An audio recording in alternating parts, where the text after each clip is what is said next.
شیعہ دا بھی اعتراض ہے، باغ فتح نبی پاک نے اپنی حیات دے اندر حضرت فاطمہ زہرا نو لکھ کے دے چھڑیا جناب، وہ کتھے لکھ کے دیتے ہے؟ نہ اہل سنت نو نظر آیا، نہ وہابیاں نو، نہ دیوبندیاں نو، نہ اہل حدیث نو نظر آیا، نہ حضرت ابو بکر نو نظر آیا، نہ حضرت عثمان نو، نہ حضرت عمر نو، نہ حضرت علی نو نظر آیا۔ وہ کتھے لکھے ہے؟ وہ صرف تواڈے لکھے ہے؟ گمراہ کرتے ہو لوگوں کو، پہ ڈرامے کرتے ہو۔ اب اگلا سوال یہ کہ یہ جگیر رسول کو ملی کہاں سے؟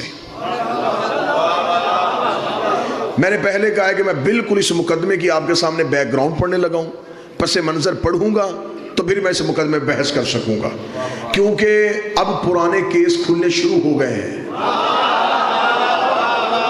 پرانے مقدمے عدالتوں کی ٹیبل پہ پڑے ہوئے ہیں، اور یہ مقدمہ بھی کھلے گا جب زہرا کا بیٹا آئے گا، اس مقدمے کا فیصلہ ہوگا۔ اب 40 لاکھ دینار سالانہ آمدن آتی تھی یہ جگیر رسول کو، توجہ ہے، یہ جگیر رسول کو ملی کہاں سے؟ یہ خیبر کے یہودیوں کی ملکیت تھی۔ پھر توجہ، یہ جگیر فتق خیبر کے یہودیوں کی ملکیت تھی۔ جب رسول نے علی کے ذریعے سے خیبر کو فتح کیا، قلعہ کموش پہ اسلام کا پرچم سر بلند کیا، مجھے اس ممبر کی عزت قسم میں باوضو ہوں، 2 سال کی محنت ہے اس 1 گھنٹے کے مضمون پہ۔ رسول نے جب قلعہ کموش پہ اسلام کے پرچم کو بلند کیا تو خیبر کے یہودیوں نے اپنی شکست کا بدلہ لینے کے لیے جب بھی اس جگیر سے کوئی تجارت کے قافلے گزرتے، یہ ان قافلوں کو روٹ مسلمانوں کو علیحدہ کرتے، پہچان کے مسلمانوں کو قتل کرتے۔ قافلے لوٹ کے قتل کرنا کافروں کی پرانی عادت ہے، قافلے روک کے پہچان کر کر کے مارنا، یہ خیبر کے کافروں سے چلا۔ یہ ان میں سے اس تجارت کے قافلے میں سے مسلمانوں کو نکالتے، جو جو مسلمان ہوتا اسے قتل کر دیتے۔ خبر مدینے پہنچتی گئی کہ خیبر کے یہودی اس شکست کا بدلہ لینے کے لیے وہاں پر مسلمانوں کو قتل عام کر رہے۔ دوسری بار خیبر میں رسول نے پھر علی کو بھیجا۔ مولا علی خیبر میں 1 بار نہیں، علی 2 بار آئے۔ جب دوسری بار مولا علی آئے تو مولا علی نے خیبر میں پہنچتے ہی یہودیوں کے عمائدین کو، عمرہ کو، ان کے علماء کو اکٹھا کیا۔ اکٹھا کر کے مولا علی نے خطبہ دیا۔ علی فرمایا دیکھو، اگر تو تم مرہب کے قتل کا بدلہ مسلمانوں کے قتل سے لے رہے ہو، میں علی آج تمہارے سامنے اس لیے آیا ہوں کہ مرہب کو مارا ہے میں نے، اگر بدلہ لینا ہے تو مجھ سے لو۔ اگر تم جنگ کرنا چاہتے ہو تو یہ سوچ کے آنا کہ ہاتھ بھی وہی ہے، تلوار بھی وہی ہے، میں علی تم سے لڑنے کے لیے تیار ہوں، لیکن دیکھو آج میں مجاہد بن کے نہیں مبلغ بن کے آیا ہوں۔ آج میں تمہیں تبلیغ اسلام کے لیے آیا ہوں کہ اب بھی مان جاؤ کہ مدینے والا رسول سچا ہے، اگر نہیں، اگر جنگ کرنا چاہتے ہو تو میں جنگ کرتا ہوں۔ انہوں نے مولا علی سے تھوڑا ہی وقت مانگا کہ ہمیں سوچنے کا وقت دیا جائے۔ انہوں نے اس مہلت میں سوچنے کے بعد علی سے کہا کہ اے علی، جو ہو چکا اس کی ہم معافی چاہتے ہیں، آئندہ اس علاقے میں مسلمانوں کا قتل نہیں ہوگا، لیکن جو ہم نے قتل کر چکا، جو ہم خون بہا چکے، ہم اس کی معافی کے ساتھ اس کا جزیہ دینا چاہتے ہیں۔ ہمارے جتنے، یہ تمہید میں آپ کے سامنے پڑھ رہا ہوں، میں ابھی مقدمہ آپ کے سامنے بی بی کا پڑھوں گا، ہمارے جتنے سکنی مکانات جن میں ہم رہتے ہیں، اس کے علاوہ ہماری فتق میں جتنی بھی جگیر ہے، یہ ہم مسلمانوں کے رسول کو دیتے ہیں، مسلمانوں کو نہیں، مسلمانوں کے رسول کو دیتے ہیں۔ مولا نے ان سے ایک معاہدہ لکھوایا، انہوں نے ایک معاہدہ لکھا، اپنے دستخط کیے، مولا امیر نے اپنے دستخط کیے، علی وہ معاہدہ لے کے مدینے پہنچے، رسول کا کے سلام کیا۔ سلام کرنے کے بعد علی نے کہا کہ یا رسول اللہ مبارک ہو، معافی بھی مانگی ہے، جگیر بھی تمہیں لکھ کے دے دی ہے۔ یہ میں نے آپ کے سامنے بڑے مختصر سے لمحات میں اس جگیر کا پس منظر پڑھا۔ اب اس مقدمے میں بحث کرتے ہوئے میرا پہلا سوال ہر غیرت مند مسلمان سے یہ ہے، اگر اس جگیر میں امت کا حق تھا، اگر اس جگیر میں امت کا حصہ تھا، 7 ہجری میں خیبر فتح ہوا، 11 ہجری میں رسول زہرم دنیا چھوڑی، اگر اس جگیر میں مسلمانوں کو کوئی حق تھا 4 سال نبی نے دیا کیوں نہیں؟ اگر اس جگیر میں مسلمانوں کا حصہ تھا تو 4 سال مسلسل اس جگیر کی آمدن رسول کو ملتی رہی، رسول نے اس میں سے امت کو حق کیوں نہیں دیا؟ اگر آپ نہیں سمجھ سکے تو یہ نبی وہ ہے کہ بحرین سے مال خراج آیا، اہل سنت کتابوں میں لکھا جب بحرین سے مال خراج آیا صحابہ نے اونٹ مسجد نبی کے باہر کھڑے کیے، رسول سے کہا یا رسول اللہ بحرین سے مال خراج آیا، رسول نے کہا چراغ روشن کرو اور مجھے وہ فرشتے دو جس میں بیواؤں، مستحقین اور یتیموں کے نام ہیں۔ چراغ روشن کیا گیا، رسول نے صحابہ سے کہا وہ بوری اٹھا اس بیوہ کے گھر چھوڑ گیا، وہ بوری اٹھا اس غریب کے گھر چھوڑ گیا، وہ بوری اٹھا اس یتیم کے گھر چھوڑ گیا۔ صحابہ نے کہا یا رسول اللہ رات آدھی ہو چکی ہے، سنی کتاب میں لکھا ہے صحابہ نے کہا یا رسول اللہ رات آدھی ہو چکی، اگر آپ حکم فرمائیں صبح اذان کے بعد، نماز کے بعد جب سورج طلوع ہو جائے گا آپ جہاں چاہیں گے ہم پہنچا دیں گے۔ رسول نے کہا تم میں سے کوئی ایک صحابی بھی ایسا ہے جو اس بات کی ضمانت دے کہ کل تک محمد زندہ رہے گا، کل تک محمد زندہ رہے گا؟ انہیں ہاتھ جوڑ کے یا رسول اللہ آپ نے خود ہی تو کہا ہے کہ ایک لقمہ کھاؤ تو اتنا بھی یقین نہ کرو یہ حلق سے نیچے اترے گا بھی نہیں اترے گا۔ رسول نے کہا تم میری ایک رات کی ضمانت نہیں دیتے، میں اتنے غریبوں کا حق اپنی گردن پہ رکھ کے کیسے سو سکتا ہوں؟ تم میری ایک رات کی ضمانت نہیں دیتے۔ اب میرا پہلا سوال ہے جو نبی کسی غریب کا حق ایک رات نہیں رکھتا تھا اس نے فدق 4 سال اپنے پاس کیسے؟ جس نے کسی غریب کا حق ایک رات نہیں رکھا 4 سال مسلسل یہ جگیر رسول کے پاس ہے۔ توجہ ہے میری بات کی؟ رسول اس جگیر سے جو آمدن آتی رکھتے نہیں تھے، بیت المال میں مسلمانوں کو، غربا کو، یتیموں کو، مسافرین کو ان کے حصے بانٹ دیے جاتے۔ خدا نے فوراً قرآن کی آیت بھیج دی میرا حبیب اپنی ایک قریبی عورت کو اس کا حق دے۔ میں ویڈیو کیمرے کی موجودگی میں تفسیر در منصور، تفسیر کبیر، تفسیر روح المعانی تینوں تفاسیر اہل سنت کی ہیں۔ جب یہ آیت آئی تینوں تفاسیر میں لکھا ہے کہ رسول نے فاطمہ کو بلایا اور یہ فدق فاطمہ کو لکھ کے دے دیا، اگر کوئی اور بیٹی ہوتی جگیر سے حصہ ملتا۔ یہ جگیر منتقل ہو گئی بی بی کے نام، توجہ ہے؟ بی بی کے نام جب یہ جگیر منتقل ہو گئی شریف باپ کی شریف بیٹی نے، جیسے باپ تقسیم کرتے تھے ویسے ہی میری مخدومہ نے اس مال کو تقسیم کرنا شروع کیا۔ نبی کے جانے کے بعد جب حکومت پہ قبضہ ہوا، منبر علی کے پاس تھا، قبضہ حکومت پہ ہوا تھا، جب تخت پہ قبضہ ہوا اب یہ بیٹھ تو گئے، بیٹھ کے اب بادشاہ یا حاکم بننا اتنا آسان کام نہیں تھا، حکومت چلانا ایک اہم ذمہ داری تھی، صرف تخت پہ بیٹھنا ہی کام نہیں تھا، وہاں بیٹھ کے فوجیوں کی تنخواہیں، لشکروں کے خرچے، بیت المال میں خزانہ ہونا چاہیے، آپ نے جن کے وظائف مقرر کیے ہیں ان کو وظیفے ملنے چاہیے، یہ سارا کچھ کرنا اس دور کے حاکم کی ذمہ داری تھی۔ اب یہ بیٹھ تو گئے لیکن یہ سارا سسٹم چلانا ان کے لیے مشکل ہو گیا۔ انہوں نے کہا یہ سارا سسٹم ہم کیسے چلائیں گے، ہم یہ تنخواہیں کہاں سے دیں گے، ہم یہ وظائف کہاں سے دیں گے، دوسرے ملکوں سے سفیر آتے ہیں، ان کی رہائش کے بندوبست کرنے ہوتے ہیں، دوسرے ملکوں میں تبلیغ اسلام کے لیے اپنے وفد بھیجنے پڑتے ہیں، یہ سارا سلسلہ کہاں سے چلے گا؟ اب ذاتی لینڈ لارڈ تو تھے نہیں کہ گھر سے لا کے دین پہ خرچ کرتے۔ اب انہوں نے سوچا کہ کریں کیا، مشورہ یہ طے پایا کہ پہلے یہ دیکھیں کہ رسول یہ خرچہ کہاں سے کرتے تھے، یہ سارے سلسلے رسول کہاں سے چلاتے تھے۔ تو قریب بیٹھنے والوں نے یہ مخبری کی کہ رسول کی ایک جگیر ہے خیبر میں، یہودیوں کی وہ جگیر تھی جو انہوں نے رسول کو دے دی تھی، وہاں سے 40 لاکھ دینار آتے ہیں، وہاں پر کھجوروں کے باغ بھی تھے، 7 باغات تھے وہاں کھجوروں کے، اور اس دور میں سب سے بڑا بزنس کھجوروں کے باغ کا ہوتا تھا، یعنی کہ یہ عرب میں ایسا کاروبار تھا جس کی ہم نقصان کا کوئی خطرہ نہیں تھا۔ ٹھیک ہے جی، انہوں نے فوراً اپنے عامل، اپنے سپاہی وہاں پہ بھیجے، وہاں پر بھیج کے انہوں نے بی بی کے عاملوں کو وہاں سے اٹھا دیا، اور اس جگیر پہ قبضہ کر لیا. علامہ صاحب یہ مدینے خیبر میں تھے؟ جی خیبر میں.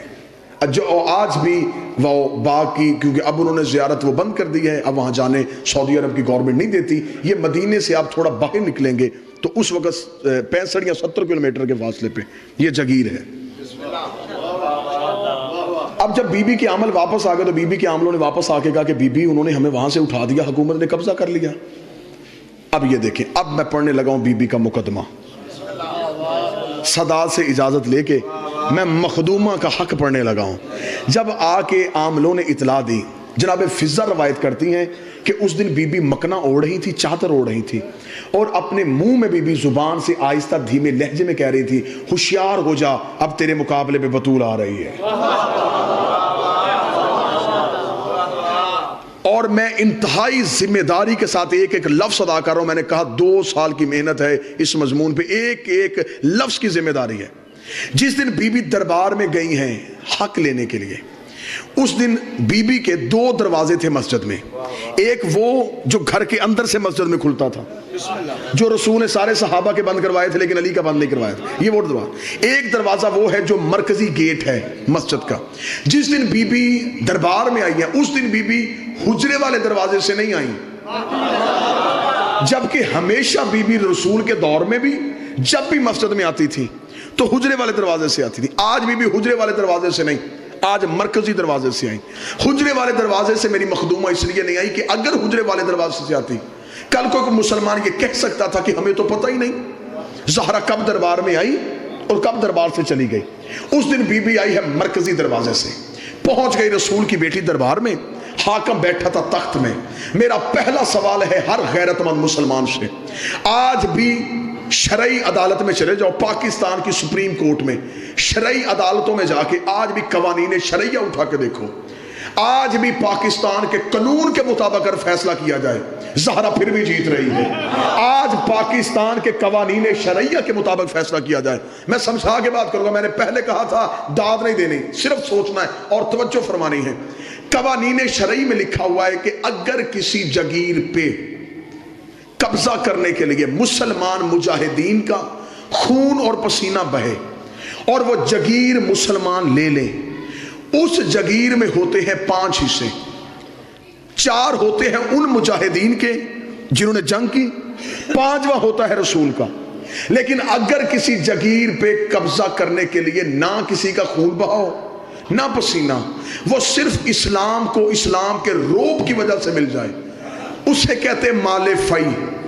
اس میں امت کا حق نہیں ہوتا، وہ صرف رسول کا حق ہوتا. اب اگر اس جگیر پہ کسی نے گھوڑا دوڑایا ہے پھر اس میں امت کا حق.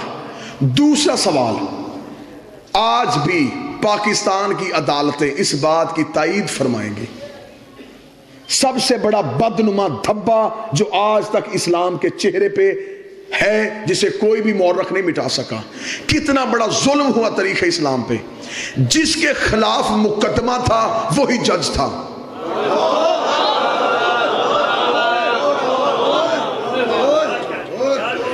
جو اس مقدمے میں فریق تھا وہی جج تھا. شریعت محمد کے مطابق حاکم وہ مقدمہ سننے کا اہل ہی نہیں تھا. شریعت کے مطابق یہ مقدمہ جانا تھا قاضی کے پاس. اس مقدمے کو قاضی نے سننا تھا. شریعت میں حاکم کے ساتھ ایک قاضی مقرر ہوتا ہے. اگر آپ سٹیٹ کے خلاف آئیں گے، اگر آپ حکومت کے خلاف آئیں گے، وہ مقدمہ حکومت نہیں، اسلام کہتا ہے کہ وہ مقدمہ قاضی سنے گا. قاضی کا چناؤ ہے. توجہ ہے میری بات کی جانب؟ اس لیے اسلام میں ہے قاضی کا چناؤ. اور آج بھی پاکستان کی عدالتوں میں یہ نظام موجود ہے. آپ نے پچھلے دنوں دیکھا افتخار چودھری کے بیٹے کو عدالت میں لایا گیا، اس نے بینچ چھوڑ دیا. اس نے کہا کیونکہ میرا بیٹا مجرم ہے لہٰذا میں یہ مقدمہ سنوں گا نہ، میں سن سکتا ہوں. تاریخ اسلام میں سب سے بڑا ظلم یہ ہوا، جس کے خلاف بھی مقدمہ لے کے آئی تھی وہی منصف تھا. یہ ہے تاریخ اسلام کا ایک بدنما دبا. آ گئی بی بی آگے دربار میں کھڑی ہوئی. مصائب نہیں، فضائل سننا مخدومہ کا. جنگ جیت کے آئی ہے رسول کی بیٹی، چادر کی دھار سے دشمن کو قتل کر کے آئی. بی بی دربار میں پہنچی. بی بی نے دربار میں پہنچ کے سب سے پہلا سوال حاکم سے کیا. بی بی نے دربار میں پہنچتے ہی حاکم سے کہا کہ تو نے میری جگیر پہ قبضہ کیوں کیا؟ یہ مکالمہ ہے، میں نے پہلے کہا میں ویڈیو کیمرے کی موجودگی میں ہوں، میں اپنے ایک ایک حرف کو ثابت کروں گا. بی بی نے کہا تو نے میری جگیر پہ قبضہ کیوں کیا؟ حاکم نے فوراً بی بی کو جواب دیا کہ ہمارے پاس ایک حدیث تھی جس حدیث کو نص بنا کے ہم نے اس جگیر پہ قبضہ کیا. بی بی نے کہا تیرے پاس کیا حدیث تھی؟ اس نے کہا تیرے بابے کی حدیث ہے کہ ہم گروہ انبیاء لا نورث ولا نورث، ہم نہ وارث بنتے ہیں نہ وارث بناتے ہیں. یہ انبیاء جو ہوتے ہیں نہ یہ کسی کے وارث ہوتے ہیں نہ یہ کسی کو وارث بنا کے جاتے ہیں. اس نے منبر سے حدیث پڑھی، بولی رسول کی بیٹی اب امتی چپ رہنا، سید میرے ساتھ بولنا. جب اس نے اس حدیث کو پڑھ کے مقدمے کی سماعت شروع کی، بی بی نے خود اپنے مقدمے کی وکالت کی اور رسول کی بیٹی نے اپنے مقدمے پہلی دلیل دی. بی بی نے کہا تو نے کیا کہا ہے؟ میرے بابے کی حدیث ہے ہم وارث نہ بنتے ہیں نہ بناتے ہیں. رک کسی جگہ پہ، پہلے مجھے یہ بتا تجھے میرے بابے نے وارث بنایا ہے؟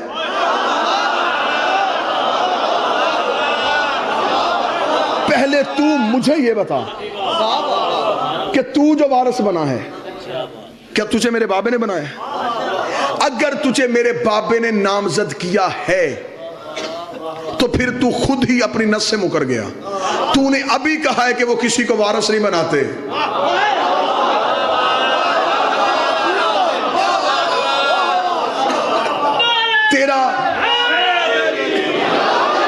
تیرا نامزد ہونا غلط. حاکم چپ ہوا.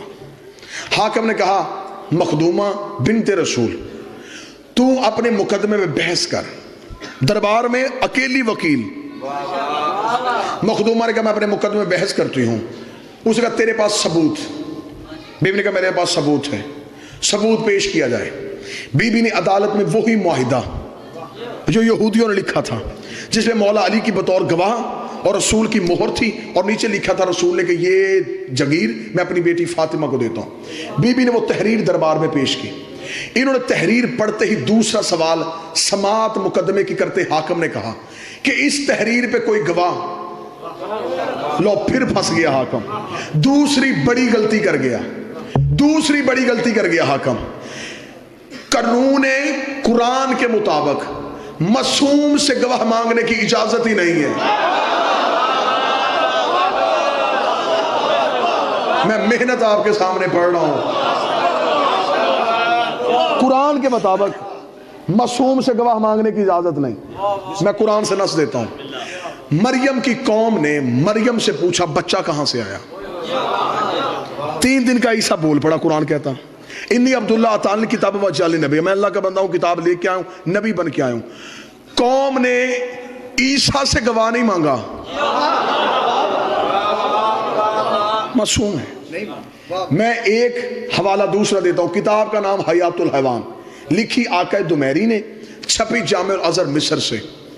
مدینے میں ایک شخص جس کا نام اسود تھا، یہ گھوڑا بیچنے کے لیے آ گیا. عربی تھا یہ گھوڑا بیچنے کے لیے آ گیا.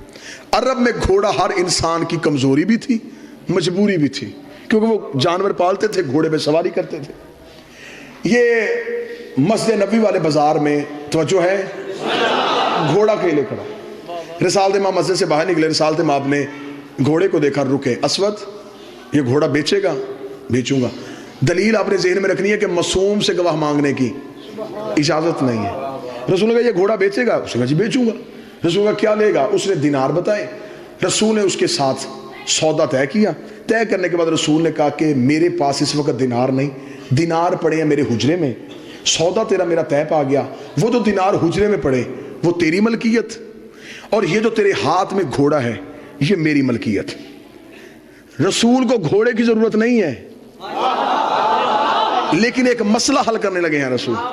رسول حجرے میں دینار لینے کے لیے گئے. یا چند صحابہ وہاں سے گزرے. انہوں نے وہاں پہ کھڑے اسود کو دیکھا، بھئی گھوڑا بیچنا چاہتا ہے. اس نے کہا جی آیا تو بیچنے تھا، بک گیا. انہوں نے گزرتے گزرتے سرسری پوچھا کس نے خریدا؟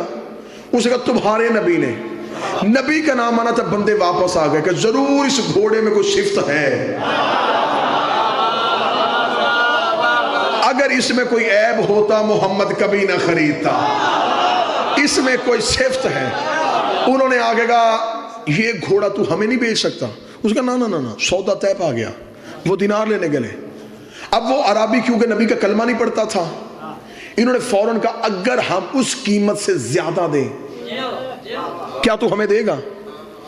اب اس نے کون سا کلمہ پڑھا تھا, اسے کون سے تجارت کے قوانین کا پتا تھا. اس کا مجھے تو پیسے سے غرض ہے.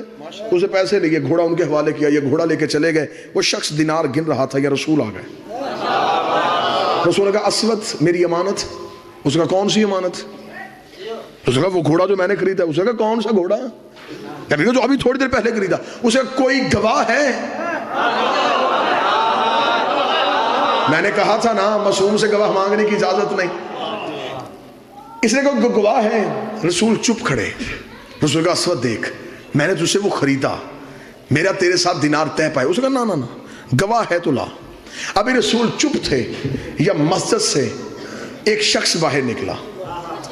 رنگ اس کا کالا تھا, اندر سے بڑا پاک تھا.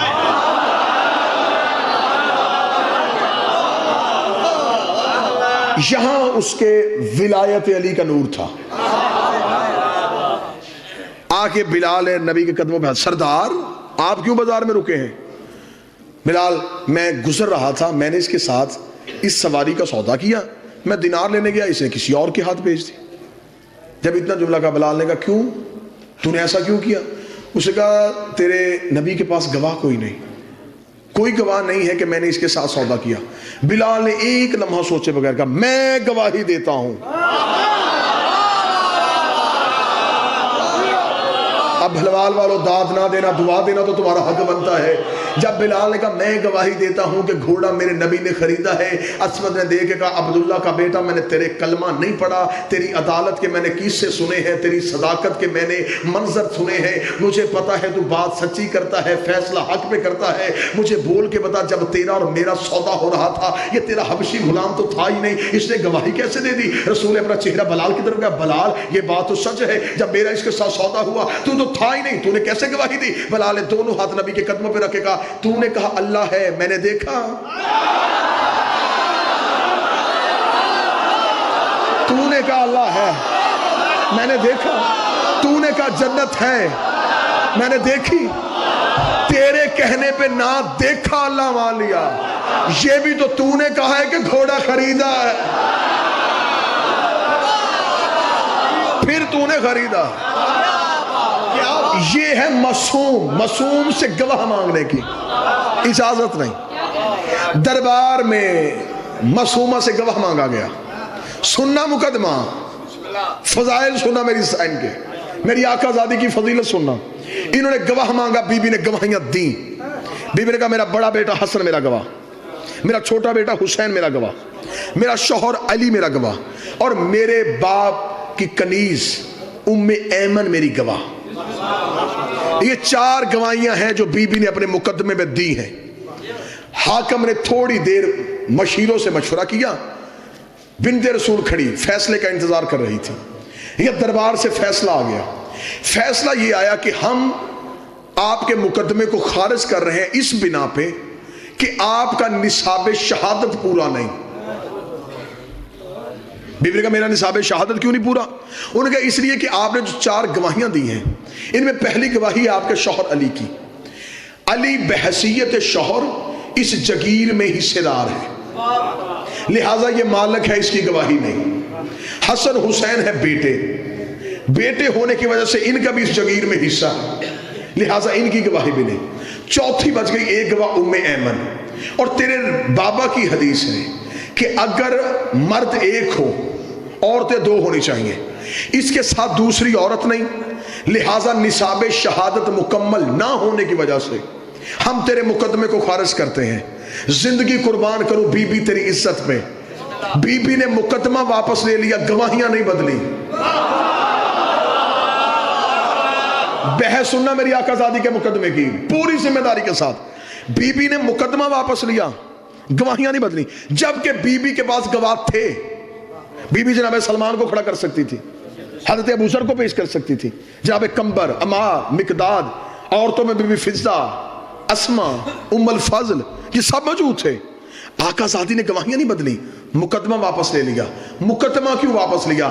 جنگ سننا رسول کی بیٹی کی، برقعے کے اندر کیسے لڑی ہے۔ اب شریعت کا مسئلہ ہے، جو کسی مومن کو جھوٹا کہے، مثلا کوئی بندہ کسی سچے مومن کو جھوٹ کی تہمت لگا دے، شریعت کہتی ہے یہ بن گیا ہے فاسق، اس نے مومن کو جھوٹا کہا ہے۔ اب فاسق کی سزا کیا ہے؟ شریعت سے پوچھو۔ فاسق کی سزا یہ ہے کہ فاسق نماز پڑھا نہیں سکتا، پڑھ سکتا ہے۔ فاسق چاند کی شہادت نہیں دے سکتا، فاسق نکاح میں بطور گواہ نہیں بیٹھ سکتا، فاسق طلاق میں بطور گواہ نہیں بیٹھ سکتا، فاسق کسی بھی شرعی عدالت کا قاضی نہیں ہو سکتا۔ یہ ہے فاسق کی سزائیں۔ اگر کوئی کسی مومن کو جھوٹا کہے وہ بنتا ہے فاسق۔ قرآن ممبر پہ لے آؤ، میں زہرا کی وکالت گھڑے میں منہ دے کے نہیں، لاؤڈ سپیکر پہ کر رہا ہوں، یہاں جان تلی پہ رکھ کے، اور اس سانس پہ لعنت کرتا ہوں جس سانس میں 14 کی وکالت نہ ہو۔ جو کسی مومن کو جھوٹا کہے وہ فاسق بنتا ہے، اور جو معاذ اللہ ثم معاذ اللہ قرآن کو جھوٹا کہے شریعت کے مطابق وہ فاسق نہیں، وہ بنتا ہے کافر۔ اور کافر کی سزا یہ ہے، کافر نہ پڑھ سکتا ہے نہ پڑھا سکتا ہے، فاسق کی سزا یہ ہے پڑھ سکتا ہے، کافر کچھ بھی نہیں کر سکتا، کافر دائرہ اسلام سے خارج ہو جاتا ہے۔ نبی کی بیٹی نے مقدمہ واپس لیا، گواہیاں نہیں بدلی۔ رسول کی بیٹی نے کہا میں نے گواہیاں نہیں بدلی، تو یہ فیصلہ کر اور طریق کا حصہ بنا تاکہ میں چہرے سے نقاب اتاروں۔ تو نے علی کی گواہی کو جھٹلایا، علی ہے قرآن، رسول کا القرآن مع علی و علی مال قرآن۔ تو نے حسن کو جھٹلایا، حسن قرآن ہے۔ تو نے حسین کو جھٹلایا، حسین قرآن ہے۔ بی بی نے کہا میں تجھے دربار میں فاسق نہیں کرنے آئی، کافر کرنے آئی۔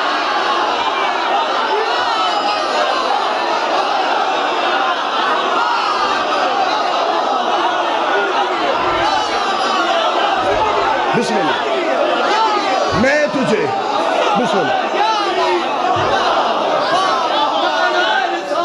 یا ارشد یا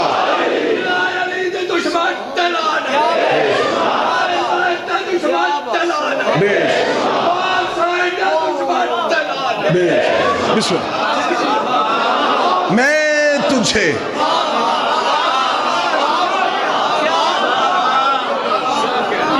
جو کام نبی نہیں کر سکا، زندگی ہوئے 1000 سال، اس جملے واہ واہ کرتے رہے 1000 سال۔ پاک سید آپ کو زندگی عطا فرمائے۔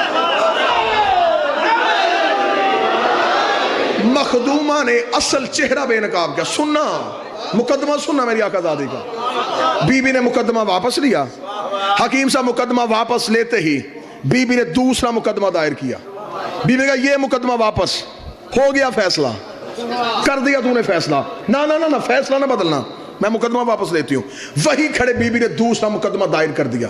بی بی نے کہا تو ہے حاکم، میں ایک بیٹی بن کے باپ کا حق لینے آئی ہوں، باپ کا حق دے۔ حکومتیں پریشان ہو گئی، دربار میں لڑ رہی ہے محمد کی بیٹی، برقعے کے اندر لڑ رہی ہے رسول کی بیٹی۔ رسول کی بیٹی نے کہا حق دے، اس نے کہا توجہ، اس نے کہا حق میں نے تجھے کہا نہیں، میرے پاس حدیث ہے۔ چند قدم چلی، آگے چل کے کھڑی ہوئی، بی بی نے کہا اب بول کیا کہا تو نے؟ اس نے کہا میرے پاس حدیث ہے۔ بی بی نے کہا حدیث سنا۔ اس نے کہا تیرے بابا نے کہا تھا ہم گروہ انبیاء نہ وارث بنتے ہیں نہ وارث بناتے ہیں۔ مخدومہ چادر کے اندر سے بولی، بی بی نے کہا تو نے حدیث پڑھی ہے؟ میں قرآن کی آیت پڑھتی ہوں، میں قرآن پڑھتی ہوں۔ کون سی آیت؟ بی بی نے کہا بسم اللہ الرحمن الرحیم وَلِكُلْ جَعَلْنَا مَوَالِيَ تَرَكَ الْوَالِدَيْنَ وَالْأَقْرَبُونَ۔ جو کچھ ماں باپ چھوڑ کے جائیں اس میں رشتہ داروں اولاد کا حصہ ہوتا ہے۔ اس سے کہا میرے پاس حدیث ہے۔ بی بی نے کہا میں دوسری آیت پڑھ دیتی ہوں، وَلِلرِّجَالِ نَصِيبٌ مِّمَّا تَرَكَ الْوَالِدَيْنَ وَالْأَقْرَبُونَ۔ جو کچھ ماں باپ چھوڑ کے جائے اس کا بیٹے کا حصہ ہوتا ہے۔ اس سے کہا میرے پاس حدیث ہے۔ بی بی نے کہا میں تیسری آیت پڑھ دیتی ہوں، وَلِلنِّسَاءِ نَصِيبٌ مِّمَّا تَرَكَ الْوَالِدَيْنُ وَالْأَقْرَبُونَ۔ جو کچھ ماں باپ چھوڑ کے جائے اس میں عورت کا حق ہوتا ہے۔